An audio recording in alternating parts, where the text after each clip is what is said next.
In this video, I will show you exactly how to unlock the powerful developer tools in BONELAB so you can spawn items and change avatars on the fly.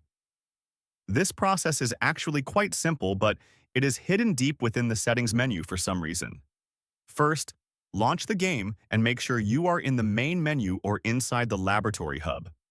Once you are loaded in, go ahead and open your inventory or the main interaction menu by pressing the top button on your left controller. Navigate your way to the Preferences tab, which is represented by a small gear icon.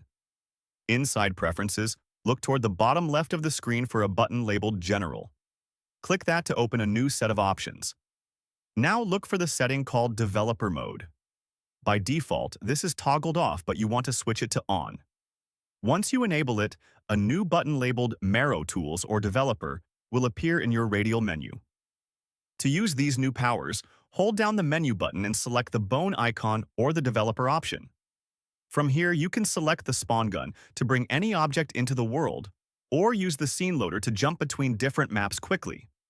It is also a great idea to enable the God mode and navigation options if you want to explore the maps without restriction. Now you are ready to experiment with the physics and create your own chaotic scenarios. Have fun testing the limits of the game, and thank you for watching.